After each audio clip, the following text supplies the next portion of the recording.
Friend, नमस्ते, जय हिंद। आज हम डिस्कस करेंगे साइंस का एक टॉपिक है जिसका नाम है force and law of motion. Okay, तो ये टॉपिक जो है वो एक्चुअल में क्लास नाइन्थ का टॉपिक है। क्लास नाइन्थ में है, लेकिन अगर देखा जाए तो इसका थोड़ा बहुत टॉपिक आपको क्लास एट में भी मिल जाता है। इसका थोड़ा बहुत टॉपिक आपको क्लास 11th में भी मिल जाएगा। ठीक है, मतलब ये एक तरह से देखा जाए तो 8 से लेके क्लास 12 तक में ये टॉपिक थोड़ा थोड़ा है। ठीक है, तो अब जैसे कि मैंने आपको बता दिया कि क्लास 9 का चैप्टर नंबर 9 का टॉपिक है। ओके, तो टॉपिक पहला हमारा क्या है? फोर्स, जिसको हम हिंदी में कहते हैं बल। तो फोर्स है क्या?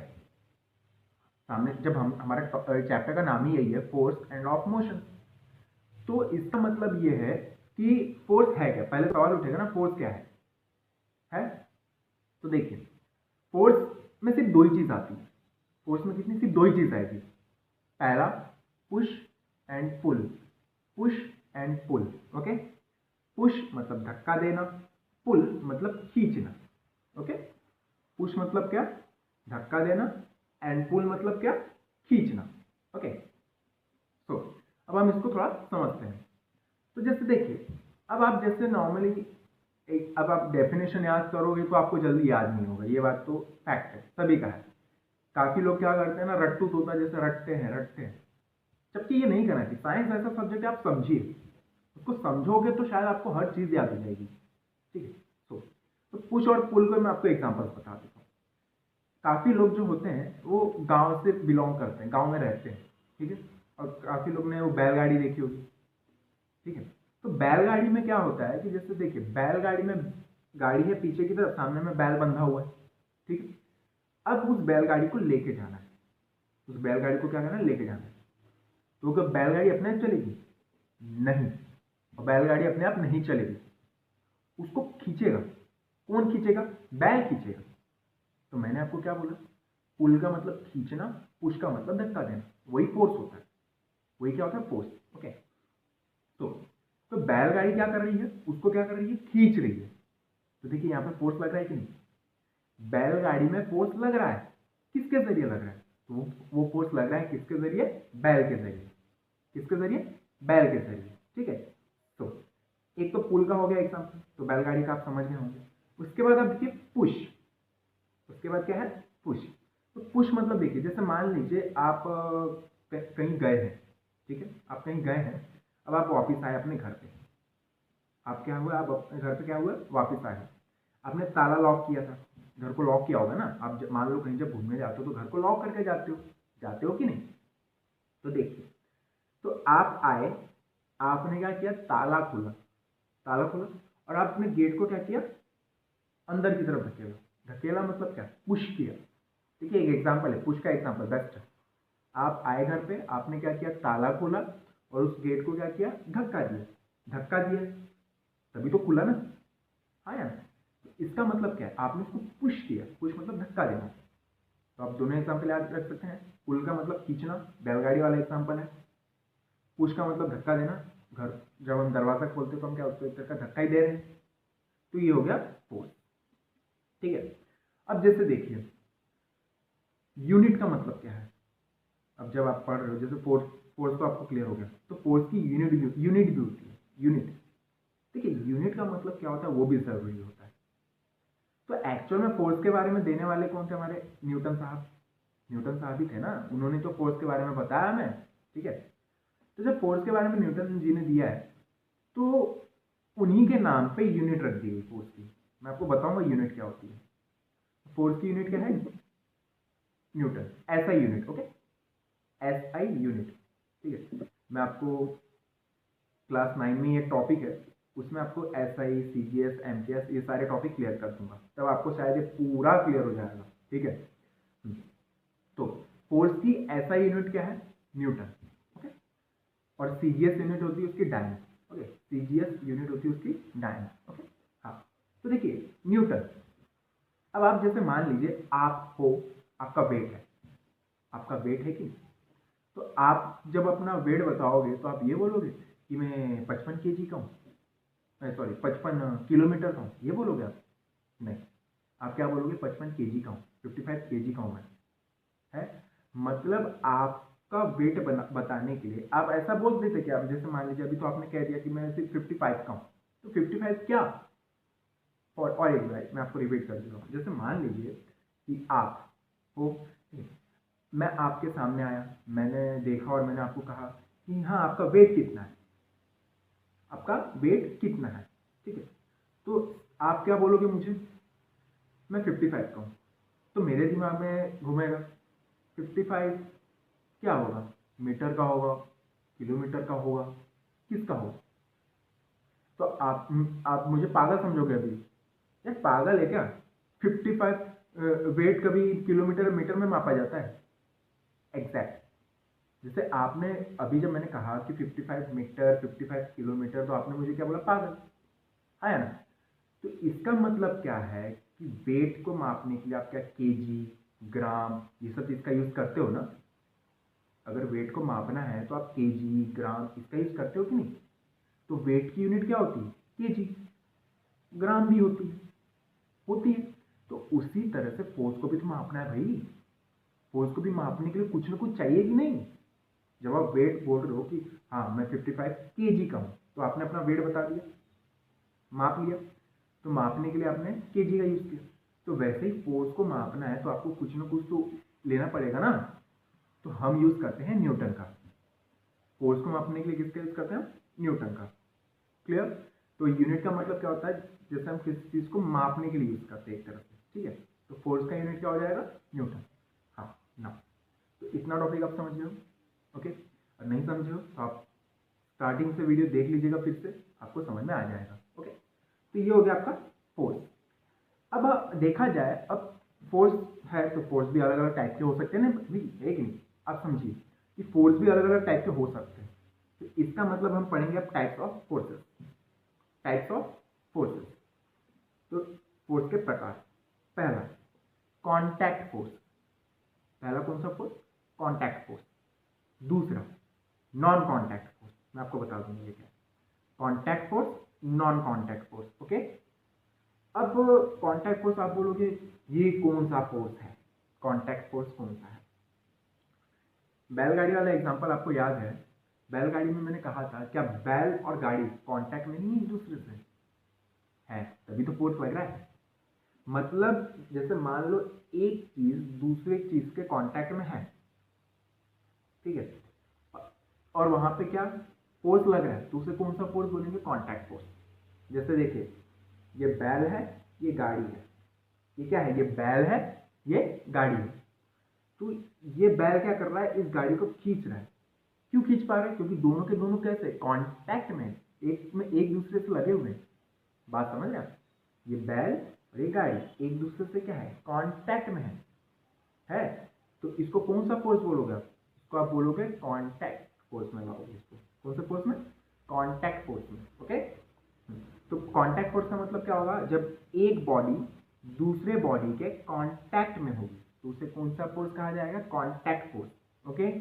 नाउ नॉन कांटेक्ट फोर्स देखिए। नॉन कांटेक्ट फोर्स का मतलब क्या है, जब एक चीज दूसरे के कांटेक्ट में नहीं है। आपने बचपन में गेम खेला है चुंबक वाला, तो बचपन में हम चुंबक खेलते थे। ये एक चुंबक मीन्स मैग्नेट, ये सेकंड मैग्नेट है। तो आप जब उसको लेके जाते हो तो वो दूर दूर भागता है। क्या वो दोनों कांटेक्ट में है, मैग्नेट नहीं है। देखिए ये देखिए मैंने आपको कह दिया, ये एक मैग्नेट है, ये दूसरा मैग्नेट है, ठीक है। तो ये एक मैग्नेट दूसरा मैग्नेट, ओके।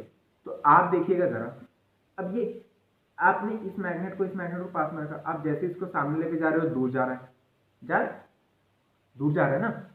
क्या ये कांटेक्ट में है एक दूसरे के, नहीं, देखिए दूर है ना, दूर दूर है, कांटेक्ट में नहीं है। लेकिन फिर भी ये एक दूसरे पे क्या लगा रहे हैं, फोर्स लगा रहे हैं कि नहीं, फोर्स लगा रहे हैं। देखिए ये कांटेक्ट में नहीं है, फिर भी एक दूसरे पे क्या फोर्स लगा रहे हैं, है ना। देखिए लगा रहे हैं। तो इसका मतलब है कौन सा फोर्स है, नॉन कांटेक्ट, मतलब बिना कांटेक्ट के फोर्स लग जाएगा। बिना कांटेक्ट के क्या लगेगा, फोर्स, ठीक है। तो नॉन कांटेक्ट फोर्स भी समझ गए। फोर्स कितने टाइप के, दो, कांटेक्ट फोर्स जो जब कांटेक्ट में होगी बॉडी, नॉन कांटेक्ट फोर्स जब बॉडी कांटेक्ट में नहीं होगी, ओके। नाउ एंड तो कांटेक्ट फोर्स और नॉन कांटेक्ट फोर्स समझ गए। अब इसमें भी कुछ टाइप्स है, इसमें भी क्या है, कुछ टाइप्स है। तो देखिए कांटेक्ट फोर्स में पहला टाइप आता है आपका फ्रिक्शनल फोर्स, फ्रिक्शनल फोर्स या फ्रिक्शनल फोर्स ही कह दीजिए, सबसे बेस्ट एग्जांपल। अगर फ्रिक्शन ना हो ना आप चल ही नहीं सकते हो, अगर फ्रिक्शन ना हो ना आप चल ही नहीं सकते हो। अब आप बोलोगे कैसे? देखिए ये मान लीजिए ये जमीन है, सरफेस है, ओके। मैं चल रहा हूँ मतलब क्या, मोशन में, चलना, कोई भी चीज चलती है मतलब मोशन में, कोई भी चीज चल रही है मतलब क्या, मोशन में। तो मैं चल रहा हूँ, तो मेरे जो पैर है किसके कांटेक्ट में है, जमीन के कांटेक्ट में है। तो जब मैं चल रहा हूं तो मेरा जो पैर है वो जमीन के कांटेक्ट में है। तो अब देखिए मुझे गिरने से कोई तो बचा रहा है, मैं चल कहाँ रहा हूं, आगे की तरफ चल रहा हूं, लेकिन जमीन की तरफ से फोर्स लग रहा है, जमीन की तरफ से क्या लग रहा है, फोर्स लग रहा है। आप आगे चल रहे हैं लेकिन वो फोर्स आपको पीछे की तरफ लग रहा है, जैसे देखिए है, आप चल रहे हैं।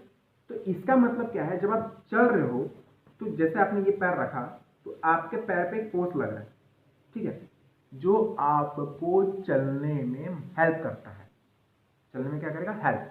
तो जब जमीन यानी जब अगर आप मोशन में हो, जमीन पे कहाँ हो आप, मोशन में हो, ठीक है।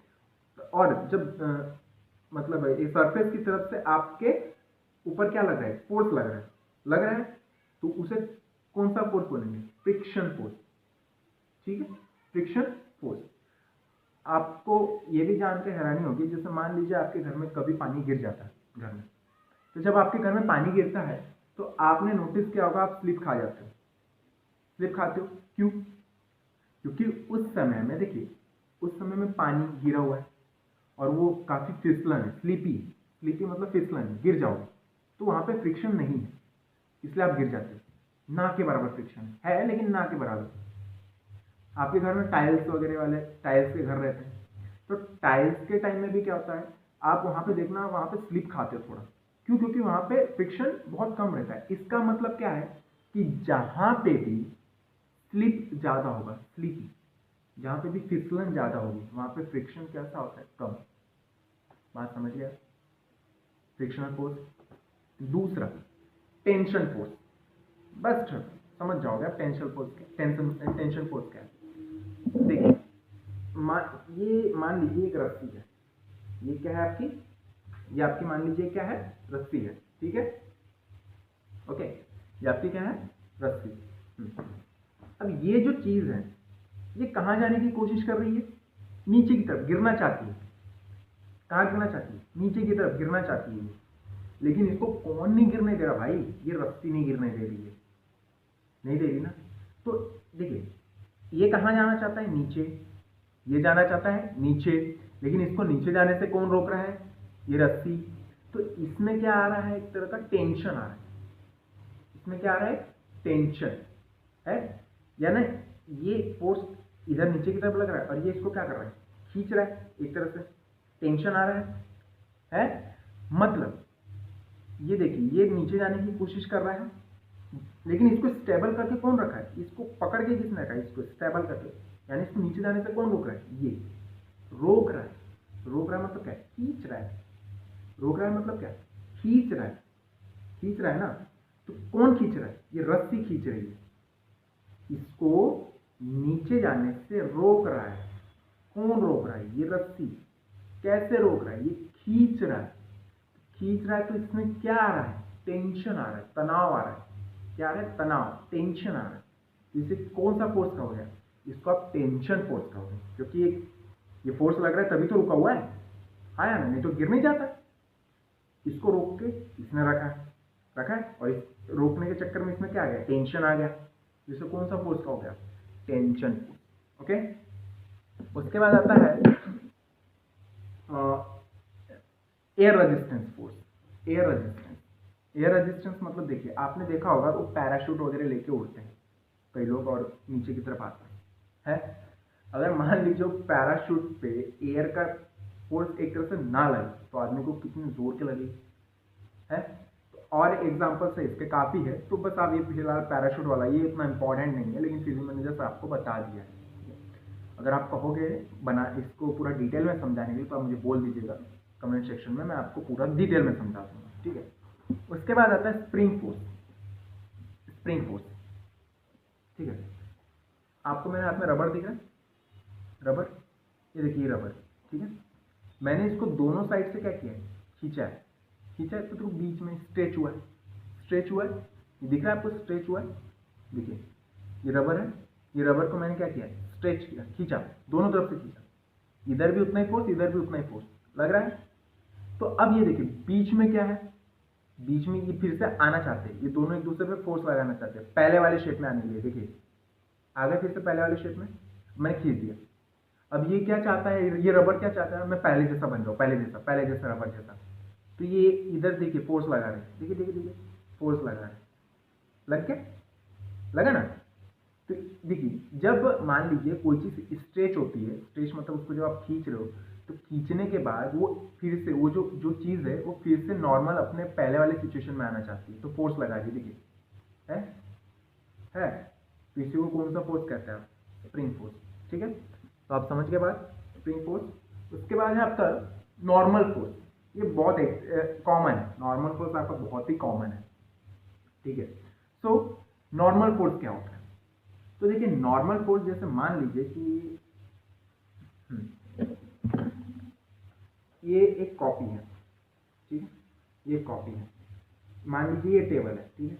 अब आप कॉपी को कहाँ रख रहे हो, टेबल पे रख दिया आपने, कॉपी को कहाँ रखा आपने, टेबल पे, ठीक। फिर से ये कॉपी है, ठीक है, इसको आप कहाँ रख रहे हो, टेबल पे रख दिया। तो जब आपने टेबल पे रखा, ये कॉपी पे एक फोर्स लग रहा है, नीचे की तरफ जाना है, नीचे की तरफ जाना है, लेकिन टेबल इसको क्या लगा रहा है, एक तरह का धक्का लगा रहा है, चल तुझे नीचे नहीं जाने दूंगा मैं। टेबल क्या लगा रहा है, ये जो टेबल है, मान लीजिए मेरे पैर को मान लीजिए टेबल है, तो ये टेबल क्या कर रहा है, नहीं मैं तुझे जाने नहीं दूंगा। ये टेबल क्या बोल रहा है, नहीं मैं तुझे जाने नहीं दूंगा।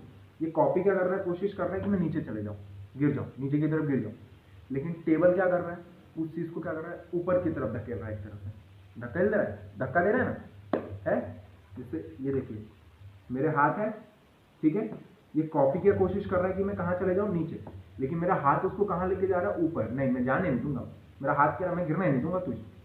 तो ये कौन सा फोर्स हो जाएगा आपका, नॉर्मल फोर्स, ठीक है। सो वीडियो ज़्यादा बड़ी हो जाएगी, इसलिए आपको नॉन कॉन्टैक्ट फोर्स मैं आपको नेक्स्ट वीडियो में बता दूंगा। अगर आपको किसी भी टॉपिक सब्जेक्ट से रिलेटेड डाउट हो तो आप मुझे कमेंट सेक्शन में बता दीजिएगा। वैसे एक्चुअल में मेरे पास बोर्ड फैसिलिटी नहीं है, बोर्ड रहता तो मैं आपको शायद इतना बेस्ट तरीके से पढ़ाता, शायद यूट्यूब पर तो आपको कोई मिलता ही नहीं, गारंटी मैं देता हूँ, ठीक है। अगर मेरे पास बोर्ड फैसिलिटी आ जाएगी, वैसे एक्चुअल में मैंने डिसाइड तो किया कि 12th क्लास तक मैं पूरा लेक्चर लूँगा, 12th क्लास तक के सारे सब्जेक्ट पढ़ा दिया करूँगा, बट अभी वही है दिक्कत, मेरे पास बोर्ड नहीं है, तो प्रॉब्लम की वजह से मैं पढ़ा नहीं पा रहा हूँ। नहीं तो मैं मैथ्स स्टार्ट करना चाहता था 8, 9, 10th का, और 11, 12 का केमिस्ट्री फिजिक्स स्टार्ट करना चाहता था, लेकिन वही दिक्कत है बोर्ड की वजह से। तो प्लीज़ आप मेरे चैनल्स को सब्सक्राइब कीजिए, ठीक है। मेरे पास जैसे ही बोर्ड की फैसिलिटी हो जाएगी मैं आपको ज़रूर सारे चीज़ें, आपको सारे सब्जेक्ट से रिलेटेड टॉपिक मैं आपके सामने रख दिया करूँगा। सो थैंक यू, जय हिंद।